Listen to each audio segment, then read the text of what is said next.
एक गांव में दो भाई बहन रहते थे, जिनमें से भाई का नाम साजन और उसकी बहन का नाम राखी था। वह अपनी बहन से बहुत ज़्यादा प्यार करता था। उसके मम्मी पापा बचपन से ही नहीं थे, इसलिए साजन पूरा भार अपने घर का अपने कंधे पर लेकर चलता था। उसकी एक दुकान थी जहाँ पर वह जाता था और अपना काम वहाँ करता था।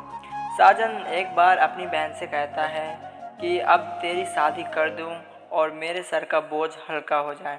साजन उससे कहता है कि तुझे देखने वाले कुछ लोग आ रहे हैं, तुम तैयार हो जाना। अगले ही दिन साजन के घर रिश्ते वाले आ जाते हैं। उन्हें साजन की बहन राखी तो बहुत पसंद आई थी, लेकिन उनकी माँ एक शर्त रख देती है और उसके भाई से कहती है कि तुम्हें हमें 5 लाख रुपए दहेज में देने होंगे और तभी मैं शादी करूँगा। इतने में साजन घबरा जाता है और वह सोचता है कि मैं इतने सारे पैसों का इंतज़ाम कहाँ से करूँगा। और वह अपने मन में ये भी सोचता है कि वह इतना अच्छा घर अपनी बहन के लिए दूसरा भी नहीं ढूंढ सकता। फिर वह सोचता है जैसे तैसे मैं कर लूँगा और लड़कों वालों को हाँ कह देता है। अगले दिन उसकी बहन की शादी हो जाती है। शादी होने के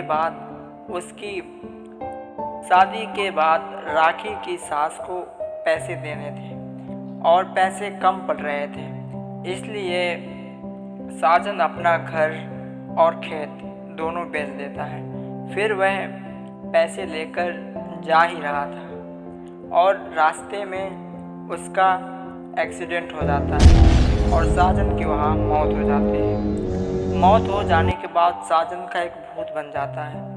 उसकी लाश अलग पड़ी थी और उसकी आत्मा भूत बन चुकी थी।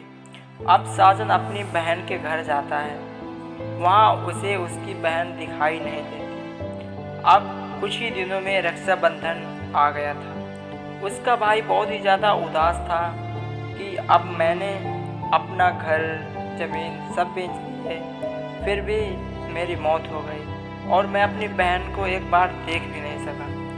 रोते रोते वह उस घर से जा ही रही थी कि वहीं से एक बस आ जाती है और उसका भी एक्सीडेंट हो जाता है और उसकी भी आत्मा अलग हो जाती है। अब वह चुड़ैल बन चुकी थी और उसका भाई भूत बन। क्यों ना अपने छोटी के घर जाऊं। और वह जैसे ही घर जाता है तो उसे वहाँ एक चुड़ैल मिलती है और वह चुड़ैल से पूछता है तुम कौन हो, क्या हो।